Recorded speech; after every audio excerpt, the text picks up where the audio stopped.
హైదరాబాద్ లోని కొండాపూర్లో rave party భగ్నం చేశారు ఎక్సైజ్ పోలీసులు. ఏపీకి చెందిన 11 మంది కేసు నమోదు చేయగా 9 మందిని అరెస్ట్ చేశారు. పట్టుబడిన వారు మంగళగిరి, విజయవాడ, కాకినాడ, రాజమండ్రికి చెందిన వారుగా గుర్తించారు. గంజాయితో పాటు డ్రగ్స్ సీజ్ చేశారు.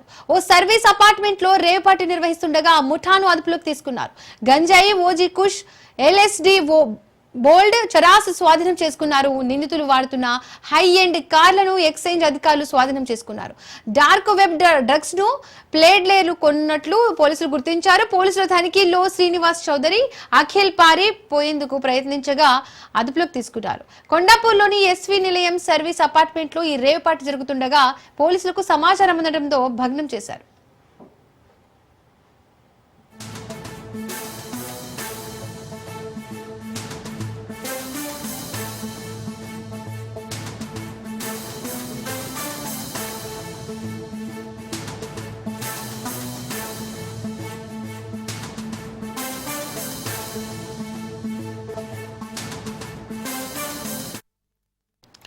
హైదరాబాద్ లోని కొండాపూర్లో రేవ్ పార్టీ భగ్నం చేశారు ఎక్సైజ్ పోలీసులు. ఏపీకి చెందిన 11 మంది కేసు నమోదు చేయగా 9 మందిని అరెస్ట్ చేశారు. ఇదే అంశానికి సంబంధించి పూర్తి డీటెయిల్స్ మా ప్రతినిధి రత్నకుమార్ అందిస్తారు.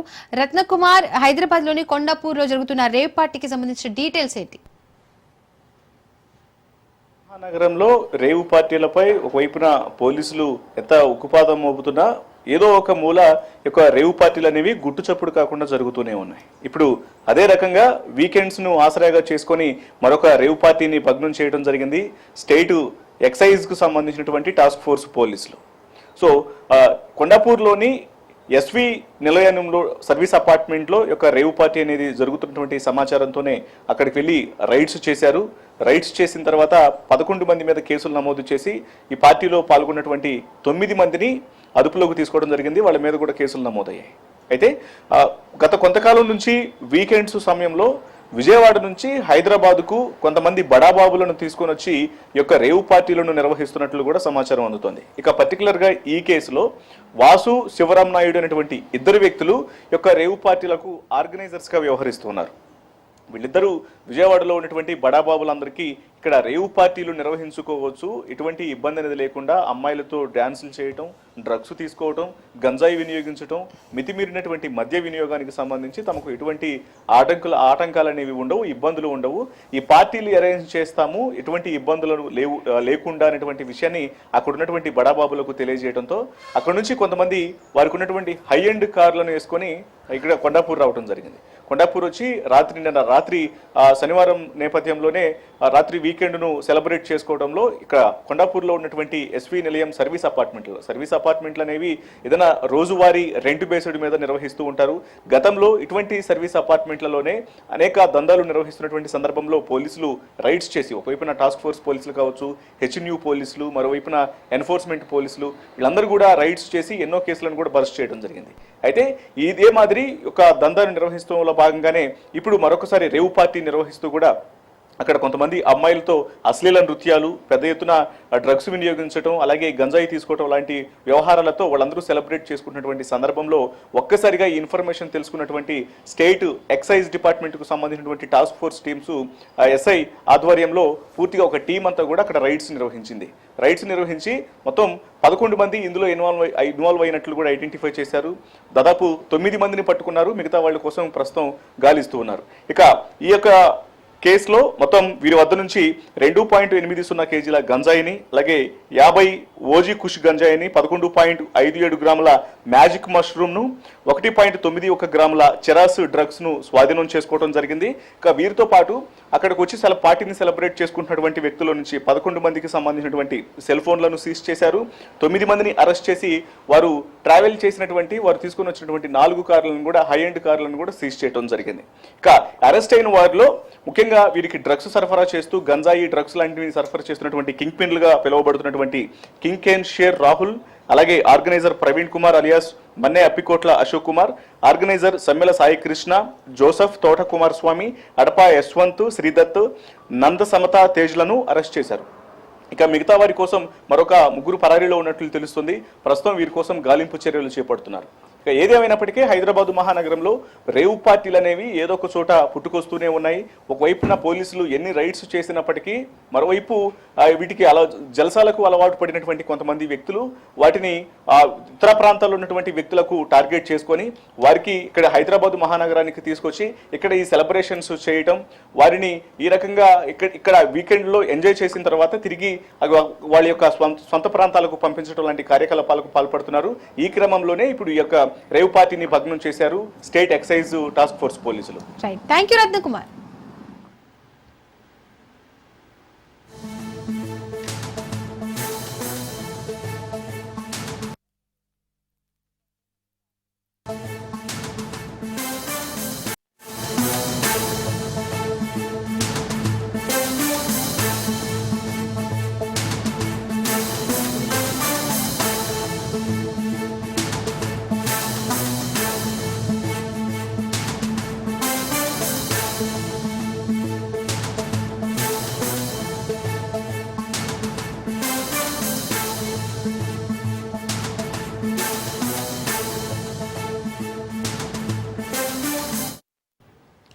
నాగర్ కర్నూలు జిల్లాలో నిలిచిపోయిన ఎస్ఎల్బీసీ టన్నెల్ పనులు తిరిగి ప్రారంభం కానున్నాయి. అందుకు రాష్ట్ర ప్రభుత్వం తగు కసరత్తులు చేస్తోంది.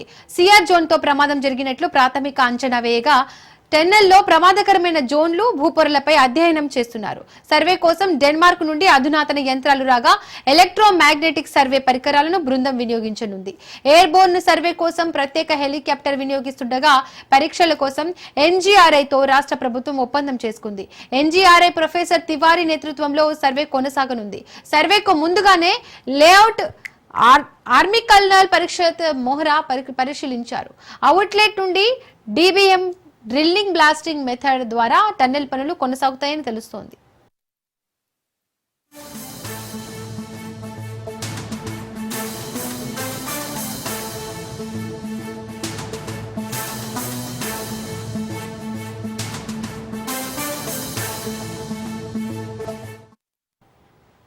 ఈ అంశానికి సంబంధించి మరిన్ని డీటెయిల్స్ మా ప్రతినిధి సాగర్ అందిస్తారు. సాగర్, రైట్, ఎస్ఎల్బీసీ సొరంగం తవ్వకంలో టన్నెల్ బోరింగ్ యంత్రాల వినియోగంలో సవాళ్ల పరంపర కొనసాగుతూనే ఉందని చెప్పుకోవచ్చు. ఎందుకంటే శ్రీశైలం వైపు టీబీఎం పూర్తిగా ధ్వంసం కాగా ఇటు అవుట్లెట్ వైపు కూడా టీబీఎం పరికరాలు పనిచేయడం లేదంటూ కూడా గతం నుంచి కూడా చెప్పుకుంటూనే వచ్చారు. ఈ టీబీఎం యంత్రాల ద్వారా తవ్వకాలు సాధ్యం కాకపోవచ్చు అన్న అభిప్రాయం కూడా ఇప్పటికే వ్యక్తమవుతోంది. అత్యాధునిక సాంకేతిక పరిజ్ఞానంతో ఇటు డ్రిల్లింగ్ అండ్ బ్లాస్టింగ్ పద్ధతిన సొరంగం తవ్వకాన్ని పూర్తి చేసేందుకైతే ప్రభుత్వం ఇప్పటికే అన్ని కసరత్తులను అయితే ఏర్పాటు చేసింది. దీనికి సంబంధించి గత ఫిబ్రవరి నెలలో అయితే సొరంగం పైభాగం కూలిపోవడంతో దాదాపుగా 8 మంది అందులో చిక్కుకుపోయారు. అందులో 2 మృతదేహాలను అయితే బయటికి తీయగా మిగతా 6 మంది మృతదేహాలు అందులోనే ఉండిపోయాయని కూడా చెప్పుకోవచ్చు. ఈ టీబీఎం కూడా పూర్తిగా ధ్వంసమైంది. యంత్రానికి సంబంధించి కూడా కొద్దిపాటి సామాగ్రిని అంతా కూడా పూర్తిగా కత్తిరించి బయటికి తీశారు. మిగతా ఏదైతే పెద్ద భాగం ఉంటుందో అక్కడే వదిలేసే పరిస్థితి కూడా కనిపించింది. ఎందుకంటే అక్కడ పూర్తిగా ఆ ప్రాంతం అంతా కుంగిపోయింది. అదంతా కూడా షీట్ జోన్ ఉన్నందున దాన్ని పెద్ద టన్నెల్ బోరింగ్ మిషన్ సంబంధించిన భాగాన్ని అలాగే వదిలేసేయాల్సిన పరిస్థితి కూడా కనిపించింది. అంతేకాకుండా ఇటు అవుట్లెట్ వైపు కూడా ఉన్న టీబీఎం కూడా పనిచేయడం లేదు. గతంలో నుంచి కూడా దీనికి సంబంధించి టనల్ బోరింగ్ మిషన్ సంబంధించి బేరింగ్ దెబ్బతినడంతో ఆర్డర్ ఇచ్చామంటూ కూడా గతంలో చెప్పారు. ఆ బేరింగ్ కు సంబంధించి కూడా కొద్ది రోజుల క్రితమే ఆ బేరింగ్ కూడా అక్కడికి వచ్చినట్టు కూడా తెలుస్తుంది. అంతేకాకుండా టన్నల్ బోరింగ్ కు సంబంధించి పూర్తిగా ఇంకా చాలా వరకు కూడా లోపల ఉన్న కొన్ని భాగాలు పనిచేయడం లేదంటూ కూడా కంపెనీకి సంబంధించిన యాజమాన్యం చెప్పింది. ఇప్పటికిప్పుడు ఆర్డర్ ఇచ్చినా కూడా పరికరాలు తీసుకురావడం చాలా సమయం పడుతుందంటూ కూడా ఇటు కంపెనీకి సంబంధించి ఎస్ఎల్బీసీ టన్నెల్ పనులను చేస్తున్న కంపెనీ కూడా చెప్తున్న పరిస్థితి కూడా కనిపించింది. మొత్తానికైతే కూడా ఈ ఎస్ఎల్బీసీ సొరంగం మొత్తం 44 కిలోమీటర్లు గాను ఇంకా 9.5 కిలోమీటర్లకు సంబంధించి కూడా 9.5 కిలోమీటర్లు అయితే పెండింగ్ ఉంది. దీనికి సంబంధించి ప్రభుత్వం ఇప్పటికే ఇదంతా కూడా దృష్టిలో ఉంచుకొని సహాయక చర్యలతో పాటు మిగతా అన్ని ఈ టన్నెల్ బోరింగ్ మిషన్ తో పనులు చేయలేము, డ్రిల్లింగ్ అండ్ బ్లాస్టింగ్ పద్ధతి తప్ప మరో మార్గం లేదంటూ కూడా ఒక కమిటీని ఏర్పాటు చేస్తారు. ఆ కమిటీ కూడా పూర్తిగా తేల్చి చెప్పిన పరిస్థితి కనిపించింది. ఆధునిక సాంకేతిక పరిజ్ఞానంతో పనులు పూర్తి చేసేందుకైతే ప్రభుత్వం అన్ని కసరత్తులను అయితే ఏర్పాటు చేసి ముందుగా టన్నెల్లో ప్రమాదకర జోన్లు, నీటి ప్రవాహాలు, ఇతర భూపొరలపై ముందుగా అధ్యయనం చేస్తారు. ఈ అధ్యయనం తర్వాత ఈ అధ్యయనానికి సంబంధించి కూడా సర్వే కోసం డెన్మార్క్ నుండి అత్యాధునిక ఎలక్ట్రోమాగ్నెటిక్ సర్వే పరికరాలను వినియోగించినట్టు కూడా ఈ బృందం ఇప్పటికే తెలిసినట్టు కూడా తెలుస్తుంది. ఎయిర్ బోర్న్ సర్వే కోసం ప్రత్యేక హెలికాప్టర్ ను కూడా వినియోగిస్తారు. అంతేకాకుండా ఈ పరీక్షల కోసం ఎన్డీఆర్ఐ తో ఒప్పందం చేసుకున్నట్టు ఇప్పటికే ప్రభుత్వం చెప్పింది. ఎన్డీఆర్ఐ ప్రొఫెసర్ తివారీ నేతృత్వంలో ఇదంతా కూడా సర్వే కొనసాగుతుంది. అంతేకాకుండా సర్వే ముందుగానే అవుట్లెట్ ను పరిశీలించాలని కల్నల్ పరీక్షిత్ మెహ్రా కూడా చెప్పుకున్నట్టు తెలుస్తుంది. మొత్తానికైతే అవుట్లెట్ నుండి డ్రిల్లింగ్ బ్లాస్టింగ్ మెథడ్ ద్వారా టన్నెల్ పనులు ప్రారంభించి పూర్తిగా ఈ టన్నెల్ అంతా కూడా రెడీ చేస్తామంటూ ప్రభుత్వం చెప్పుకొస్తున్న పరిస్థితి. దీనికి సంబంధించి ఇప్పటికే సొరంగం పనులను తిరిగి ప్రారంభించేందుకు ప్రభుత్వం అన్ని కసరత్తులు చేసిందని కూడా చెప్పుకోవచ్చు. Deepika. Right Sagar, thank you.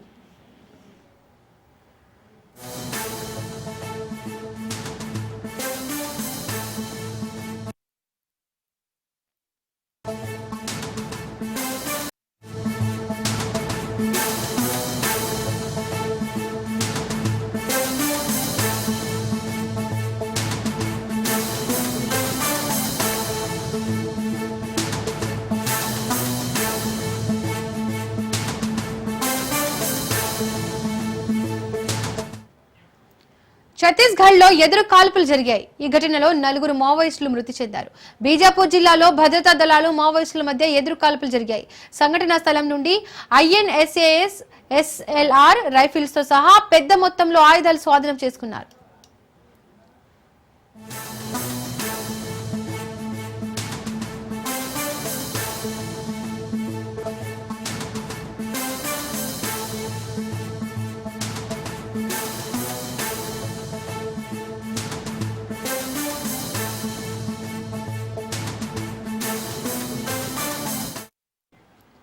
Chhattisgarh లో ఎదురు కాల్పులు జరిగాయి. ఈ ఘటనలో 4 మావోయిస్టులు మృతి చెందారు.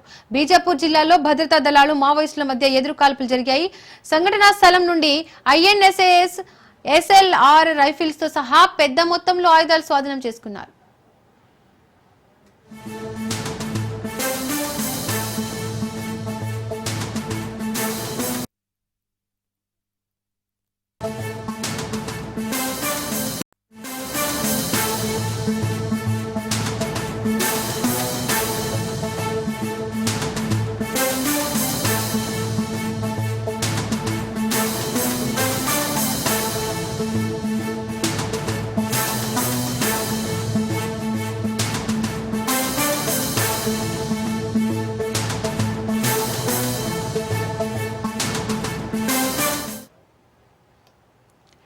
ఏపీ సీఎం చంద్రబాబు సింగపూర్ చేరుకున్నారు. కూచిపూడి నాట్యంతో సీఎం కు గ్రాండ్ వెల్కమ్ చెప్పారు. సీఎం రాక సందర్భంగా హోటల్ ప్రాంగణంలో తెలుగు కుటుంబాల సాంప్రదాయ పద్ధతిలో స్వాగతం పలికాయి. ఇక పర్యటనలో భాగంగా 29 సమావేశాల్లో చంద్రబాబు పాల్గొననున్నారు. మధ్యాహ్నం 2 గంటలకు ఓవిస్ ఆడిటోరియంలో జరిగే Telugu diaspora from south east programme లో ముఖ్యమంత్రి పాల్గొననున్నారు. P4 లో భాగస్వామ్యులయ్యేలా చంద్రబాబు కోరనున్నారు. ఇవాళ భారత హై కమిషన్ శిల్పక్ తో పాటు ప్రముఖ సంస్థ సుర్భానా జరాంగ్ ప్రతినిధులతో సీఎం భేటీ కానున్నారు.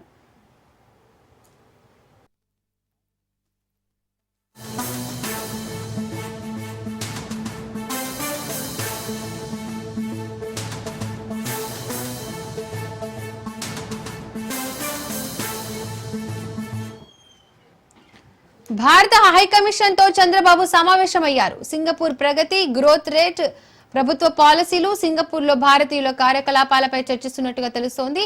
ఏపీలో పెట్టుబడులను సహకరించాలని చంద్రబాబు కోరినట్టు సమాచారం.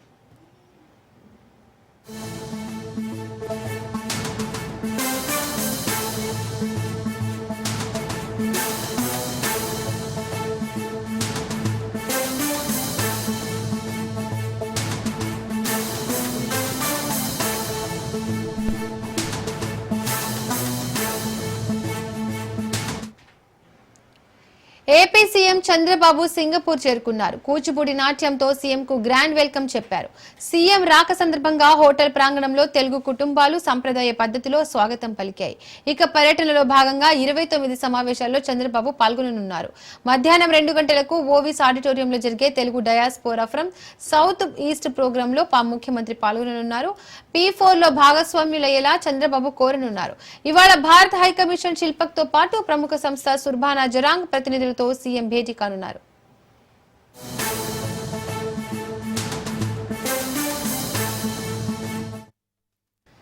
భారత్ హై కమిషన్ తో చంద్రబాబు సమావేశమయ్యారు. సింగపూర్ ప్రగతి, గ్రోత్ రేట్, ప్రభుత్వ పాలసీలు, సింగపూర్ లో భారతీయుల కార్యకలాపాలపై చర్చిస్తున్నట్టుగా తెలుస్తోంది. ఏపీలో పెట్టుబడులకు సహకరించాలని చంద్రబాబు కోరినట్టు సమాచారం. ఇక ఈ అంశానికి సంబంధించి మరిన్ని డీటెయిల్స్ మా ప్రతినిధి వాసు అందిస్తారు. వాసు, చంద్రబాబు నాయుడు సింగపూర్ పర్యటనకు సంబంధించి డీటెయిల్స్ ఏంటి? ఏ ప్రముఖులను కలిసే అవకాశం ఉంది? ఏ అంశాలపై చర్చించనున్నారు? Thank you Deepika. AP CM Chandrababu Naidu కొద్దిసేపటి క్రితమే భారత్ హై కమిషన్ డాక్టర్ శిల్పకు అంపులేడితో సమావేశమయ్యారు. ఈ సమావేశంలో కీలకమైన అంశాలు చర్చలోకి వచ్చాయి. ఈ సమావేశం చంద్రబాబు నాయుడుతో పాటుగా పొంగులేటి నారాయణ గారు, అలాగే నారా లోకేష్ గారు, టీజీ భరత్ గారితో పాటుగా ఏపీ ప్రభుత్వ ఐటీ శాఖ అధికారులు కూడా సమావేశమయ్యారు. అయితే ఎందుకు ఏపీకి పెట్టుబడులు తీసుకురావాలి, ఈ సమావేశం పైన కూడా ప్రధానంగా చర్చ జరిగింది.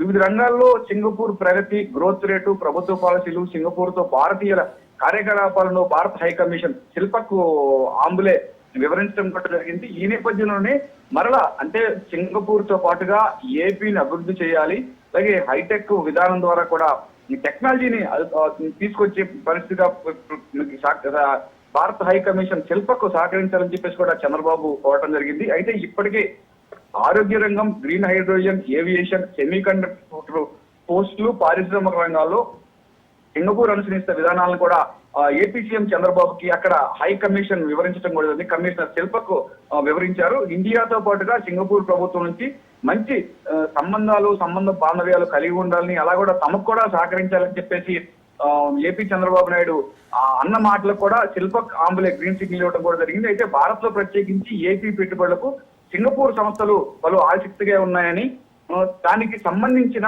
పూర్తిగా ఏదైతే మనం ఏమంటామంటే ఫీజిబిలిటీ రిపోర్ట్, అంటే వాళ్ళు ఏ ప్రాంతంలో పెట్టుకోవాలి, ఏ ప్రాంతం ఇవ్వాలి, ఏ ప్రాంతంలో ఏదైతే ఇస్తాం, వివిధ రంగాల్లో కూడా ఏపీకి వచ్చే ఎటువంటి సౌకర్యాలు కల్పిస్తాం అన్న దానిపైన కూడా ఏపీ సీఎం చంద్రబాబు నాయుడు ప్రత్యేకంగా ఆయన ఒక ట్యాబ్ ను కూడా తీసుకెళ్లారు. ఈ ట్యాబ్ ద్వారా వివరించడం కూడా జరిగింది. అయితే గతంలోనే అంటే 2014, 2019లో కూడా సింగపూర్ లో కలిసి అమరావతిని ప్రాజెక్ట్ చేపట్టామని, కొన్ని అనివార్య కారణాల కారణంగా అది రాలేకపోయిందని చెప్పేసి మాత్రం అన్నారు. అయితే ఇప్పుడు వస్తున్న సమయంలో మాత్రం అటువంటి ఇబ్బందులు ఏమీ తలెత్తకుండా కూడా ఖచ్చితంగా కేంద్ర ప్రభుత్వం నుంచి కూడా ఒక క్లియరెన్స్ తీసుకునే అనంతరమే ఏపీతో మీరు మాతో ఏదైనా టెక్నాలజీ పార్కులు కానీ వీటన్నిటిని కానీ తీసుకురావాలని చెప్పేసి కూడా చర్చించారు. అయితే ఈ ఏపీ ప్రధానంగా తీసుకొస్తున్న కొత్త పాలసీలు, కొత్త పెట్టుబడుల వల్ల అవకాశాలను మనం సింగపూర్ ప్రభుత్వానికి ఏదైతే ఇస్తున్నాం, అక్కడ వాళ్ళకి కూడా ఏదైతే ఇస్తున్నాం, దీని కారణంగానే అక్కడ పారిశ్రామికవేత్తల్ని ఎలా ఆకర్షించాలి, ఇటువంటివి కూడా చెప్పారు. ఇప్పటికే గ్రీన్ ఎనర్జీ రంగంలో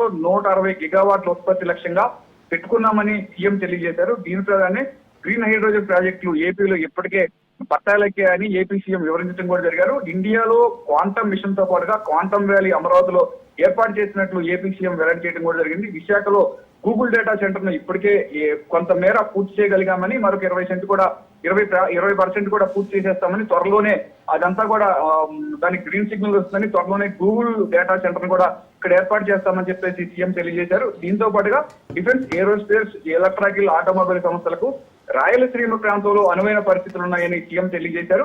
ఇండియాకు సింగపూర్ నుంచి పెట్టుబడులు రావాలి, వాటికి ఏపీ గేట్వేగా ఉంటుందని చంద్రబాబు నాయుడు అక్కడ విదేశాంగ వ్యవహార మంత్రి తెలియజేయడం కూడా సింగపూర్ లో ఇప్పటికీ 83% పబ్లిక్ హౌసింగ్ అని వివరించారు.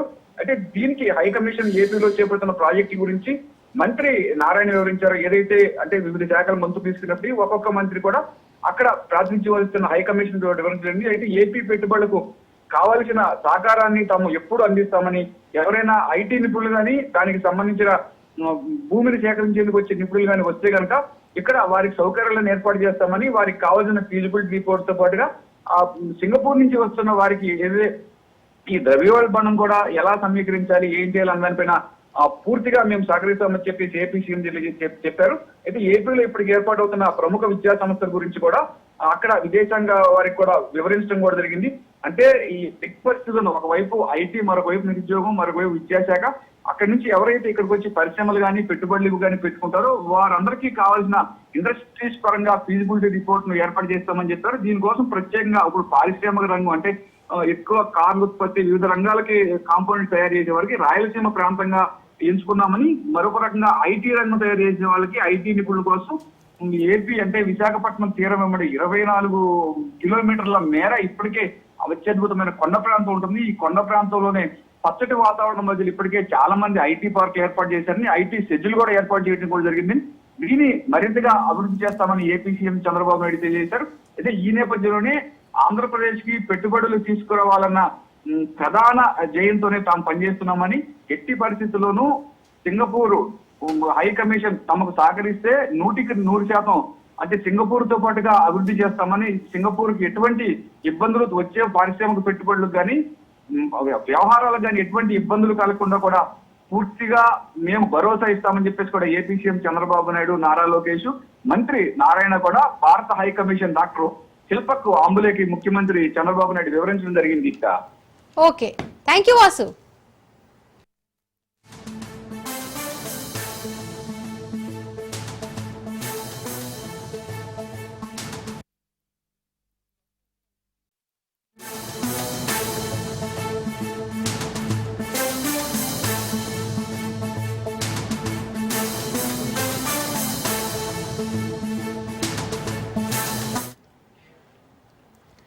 ఏనుగుల దాడితో నిత్యం నష్టపోతున్నారు ఏజెన్సీ ప్రాంత రైతులు. కురుపాం, పెద్ద మరంగి, సీతంపేట, జీఎం వలస పరిసర ప్రాంతాల్లో పంట పొలాలను నాశనం చేస్తూ ఉంటున్నాయి. ఏనుగుల నుండి కాపాడేందుకు 4 నెలల క్రితం రాష్ట్ర ప్రభుత్వం కర్ణాటక ప్రభుత్వం నుండి కుంకి ఏనుగులను తీసుకొచ్చింది. కానీ ఇప్పటి వరకు వాటిని అందుబాటులోకి తీసుకురాలేదు. కుంకి ఏనుగుల కోసం జోగంపేట దగ్గరలో శిక్షణ కేంద్రం, పరిరక్షణ కేంద్రం ఏర్పాటు చేశారు. కానీ ప్రభుత్వం ఇప్పటికీ పంపించడం లేదు. మన్యం జిల్లాలో దాదాపుగా 14 ఏనుగులు గుంపు తిరుగుతూ ఉండడం, వాటి వలన ఇక్కట్లు పడుతున్నారు.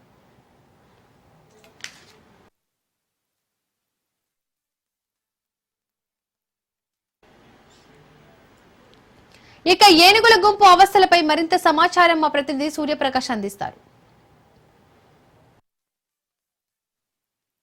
ఉమ్మడి విజయనగరం జిల్లాలో అయితే నిత్యం కూడా ఈ యొక్క ఏనుగుల గుంపు ఏదైతే ఉంటుందో దానికి సంబంధించి ఏజెన్సీ ప్రాంతాల మొత్తం కూడా ఎప్పటికప్పుడు చిందరవందర చేస్తున్న పరిస్థితి నెలకొంటుంది. దానికి సంబంధించి ఎన్నోసార్లు అధికారులకు ఫిర్యాదు చేసినా కూడా స్థానికంగా ఉన్న ప్రజలతో పాటు ఎంతోమంది ప్రజా సంఘాలు కూడా దాని మీద ఫిర్యాదు చేసినా కూడా ఎవరు పట్టించుకునే పరిస్థితి లేకపోవడం అయితే జరుగుతుంది. గత 8 ఏళ్లుగా అయితే ఈ యొక్క ప్రాంతంలో నిత్యం కూడా ఎన్నో ఏనుగులు వస్తూ కూడా ఆ యొక్క గుంపులు దాదాపు అప్పట్లో 8 ఏనుగులు రావడం, 8 ఏనుగులు వచ్చిన తర్వాత ఆ 8 ఏనుగుల్లో కొన్ని కారణాల పరిధిలో అయితే ఒక 3 ఏనుగులు చనిపోవడం జరిగింది. ఒక ఏనుగు అయితే మిస్సింగ్ జరిగింది. దాని పేరు హరి అని కూడా స్థానికంగా ఎంతో మంది అయితే తెలియజేస్తుంటారు.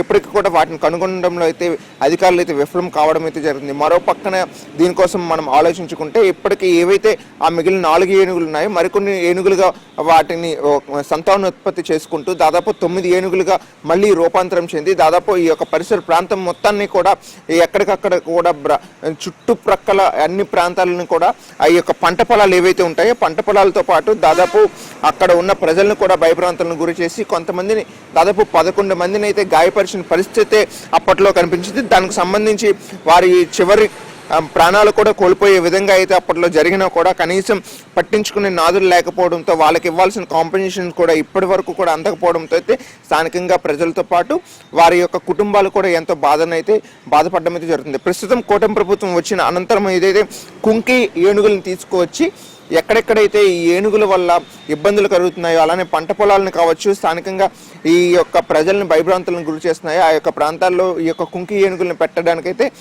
కూటమి ప్రభుత్వం ఏమైతే ముందుకు వచ్చే ప్రయత్నాన్ని అయితే చేసింది. దానికి సంబంధించి కర్ణాటక ప్రభుత్వం నుండి కుంకి ఏనుగులు తీసుకురావడం, దాన్ని తీసుకొచ్చి దాదాపు మన్యం జిల్లా ప్రస్తుతం అప్పట్లో విజయనగరంలో ఉన్న పార్వతీపురం ఏజెన్సీ పరిసర ప్రాంతం ప్రస్తుతం మన్యం జిల్లాగా అయితే రూపాంతరం చెందడంతో పార్వతీపురం మన్యం జిల్లాకైతే ఒక కుంకి ఏనుగుని తీసుకొచ్చి దానికి సంబంధించిన ఇక్కడ ఉండేందుకైతే ఏర్పాట్లు చేయాల్సిన విధంగా అయితే జోగంపేట పరిసర ప్రాంతాల్లో అయితే దానికోసం అయితే ఒక రేక్ షటిల్తో పాటు వాటర్ నీరు దానికి ఎప్పటికప్పుడు శుద్ధి చేయడానికి అయితే నీటి సదుపాయంతో పాటు అక్కడ అన్ని ఏర్పాట్లు చేసి దానికి శిక్షణ ఇచ్చేందుకు కూడా ఇక్కడ పరిసర ప్రాంతాలని అలవాటు చేసుకునే విధంగా అయితే అక్కడ వాటికి శిక్షణ ఇచ్చేందుకు జోగంపేట పరిసర ప్రాంతాల్లో కూడా దీనికి సంబంధించి ఏర్పాట్లు అయితే చేయడం జరిగింది. కానీ ఇవన్నీ జరుగుతున్నా కూడా ఎప్పటికీ కూడా వస్తున్న ఈ యొక్క చెరుకు కావచ్చు, వరి కావచ్చు, ఈ యొక్క నాట్లు వేసే సమయంలో నిత్యం కూడా ఈ జూన్, జూలై, ఆగస్ట్, సెప్టెంబర్ ఈ నెలల్లో అంటే దాదాపు జూన్ నుండి నవంబర్ మధ్యలో అయితే ఎక్కువగా అయితే ఈ యొక్క ఏనుగులు వస్తూ ఉంటాయి. వాటికి సంబంధించి అయితే ఫారెస్ట్ డిపార్ట్మెంట్ ఎప్పటికైనా కుంకి ఏనుగులు ఇక్కడికి తీసుకొచ్చే ప్రయత్నాన్ని అయితే చేయాలి. కానీ ప్రస్తుతం కొన్ని విశ్వసనీయ సమాచారం ప్రకారంగా కుంకి ఏనుగులను తీసుకొచ్చారు, కానీ అవి అక్కడికే పరిమితం అవుతున్నాయి. కానీ కనీసం వాటిని ఎలా యాక్టివేట్ చేయాలనే విషయం అర్థం కాక స్థానికంగా ఫారెస్ట్ డిపార్ట్మెంట్ కావచ్చు, ఈ యొక్క ఏనుగులను ఎవరైతే ట్రైన్ చేస్తారో వాళ్ళు కూడా వీటిని ముందుకు తీసుకెళ్లే ప్రయత్నం అయితే చేయడంలో కాస్త విఫలం అవుతుందనే విషయంతోనే ప్రస్తుతం ఇప్పటికీ కూడా కుంకి ఏనుగులను ఎక్కడెక్కడైతే ఈ యొక్క ఏనుగుల దండయాత్ర చేస్తాయో ఆ ప్రాంతానికి అయితే కుంకి ఏనుగులను పంపించడంలో అయితే విఫలమవుతున్నారనే విషయం కూడా తెలుస్తుంది. 15 రోజుల క్రితం కూడా పెదమేరంగి పరిసర ప్రాంతాల్లో కూడా ఈ యొక్క ఏనుగుల గుంపు దాడి చేయడంతో అక్కడ పరిసర ప్రాంత ప్రజలు కూడా ఇబ్బందులు పడడమే జరిగింది. ఎంతో మంది రైతులు అయితే వారి యొక్క పంట పొలాలను నష్టం చేయడంతో ఆస్తి నష్టాన్ని అయితే వాళ్ళు చవిచూడడం అయితే జరిగింది. మరో పక్కనైతే కురుపాం నియోజకవర్గ పరిసర ప్రాంతాల్లో కూడా దాదాపు నిత్యం కూడా ఇటువంటి ఘటనలు జరుగుతుంటాయి. వాటిపైన ఇప్పటికైనా అధికారులు తగు చర్యలు తీసుకోవాల్సిన అవసరం ఎంతైనా ఉందనే విషయాన్ని అయితే ప్రజలైతే కోరుకుంటున్నారు. అలానే ప్రజా సంఘాలు అయితే నిత్యం కూడా వినతులు ఇవ్వడం అయితే కలెక్టరేట్కి ఇవ్వడం అయితే జరుగుతుంది. దీనిపైన ఇప్పటికైనా తగు చర్యలు తీసుకోవాల్సిందిగా అయితే కోరుతున్నారు. కెమెరామెన్ ప్రసాద్తో సూర్యప్రకాష్, రాజవంశ్, విశాఖపట్నం.